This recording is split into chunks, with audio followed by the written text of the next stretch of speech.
Even after 8 years, there is so much confusion about a question that is important to talk about. Why are so many Americans supporting a man, Donald Trump, who incited an insurrection, is charged with 92 felony counts, including violations of the Espionage Act? Why are they supporting somebody who has been convicted by a jury of sexual abuse? Why are they supporting somebody who is clearly demented, unhinged, angry, and threatening? Donald Trump and his minions have made clear that on January 20th of 2025 at noon, should he become president of the United States, he will declare martial law. They said it.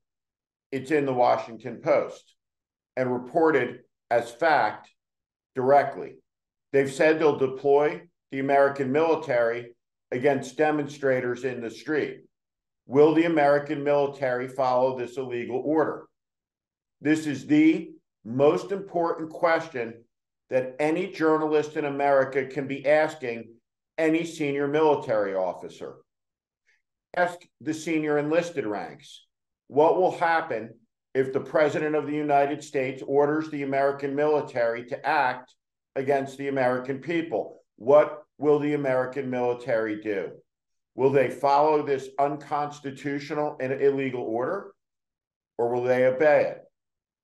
Our liberty will hang in the balance on that question. If the world's most powerful military is loosed against the citizens for whom it was designed to serve, to burn down the Constitution it swore to protect, then Trump will be the American dictator. It will have taken him 8 years' time from the moment he descended the stairs in Trump Tower preposterously to have assumed full power in the United States. It will have happened because of cynicism, because of opportunism, because of cowardice, and because of the lust for the almighty dollar. Year after year after year, the Trump show rolled on until everything was steamrolled behind it. The indecency, the malice. How do you explain the appeal? I'm going to try.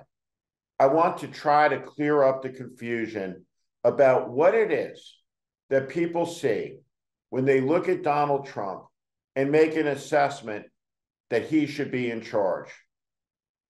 There are 1 million Americans dead because of the opioid epidemic, triggered in part by the greed of a company, but also the corruption of the FDA.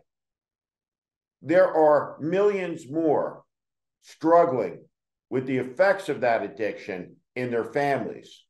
There are millions of parents with children on the autism spectrum disorder who are not seen, who are not heard.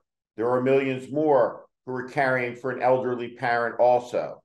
The simple truth is this: 60%, 60, of Americans live paycheck to paycheck.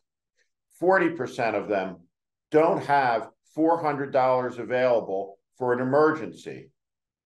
Correspondingly, trust has evaporated between those very same American people and nearly every institution in the country you can think to name. What big institution hasn't let the American people down? From the Catholic Church to the Boy Scouts of America, where I was an Eagle Scout, to the biggest companies in the world, and of course, to the carnival in Congress. The ineptitude of government at a federal, state, local level, everywhere. The result is there is no trust, there is no faith, there is no belief. And the people are primed to be poisoned by malice and by demagoguery, by a man like Trump. What is Trump at his core? He's a philosopher of youism. And he never, ever fails to deliver. You see, when expectations have been reduced to zero and there is no trust, the you bar is a very low one. And so the people delight in seeing one person permanently and perpetually antagonize the very people they hold responsible for the economic and social decimation they deal with in their lives. The constant worry, the constant anxiety, the constant condescension they feel from their betters who look down at them, smirk at them, condemn them, call them stupid. So their response, you, right back at you through the form of Donald Trump, who never, ever fails to deliver. Now, the problem is, while the FU may be very satisfying in the end, does it reduce your healthcare cost? Does it help a sick child? Does it help that child go to college or become a master carpenter at one of the country's best trade schools? It doesn't. Does it launch astronauts into space?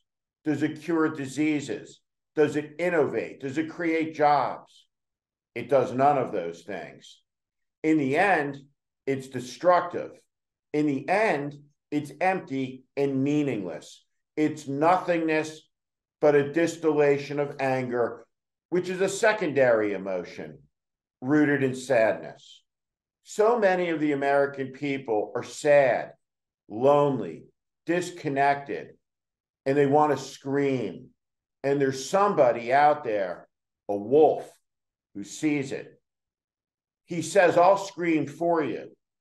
I'll get those people. Vengeance, retribution, revenge, all of the vices, all of the poisons that can break a society in half, that can cause the death of millions of its people. That's what Trumpism is. Donald Trump found his way to fascism. Donald Trump loves the cruelty, and he knows he's on the edge of regaining power. He's planning, as are his acolytes. They have a plan this time, and that plan is to control and subjugate you. They will not tolerate dissent. They will insist on obedience. That is where the philosophy of youism leads. It's a boomerang, and it will come back aimed directly at you. This country of ours is far from perfect. It needs work. The work of perfecting the Union is the obligation of every generation of Americans. Let's not be the generation of Americans who was too cowardly to say the truth. Donald Trump is winning the 2024 election against a good man. And the price of that loss will be the loss of freedom in America. There won't be a 2028 election for Gavin Newsom to run in. There won't be a 2028 election for Governor Shapiro to run in. There'll be a third term for Trump or whomever his successor is. And it will be a very, very long time before we get this country back, and probably not in our lifetimes, because this is an extremely important point to understand. Any people so weak, so uncaring, so unloving, that they would let the light of the greatest idea in human history go out are not the people who are tough enough, capable enough, decent enough, virtuous enough to light it back up. That's what the stakes are. Donald Trump isn't just a bad man, he's an evil man, and he must be stopped. And that is the work of every decent American.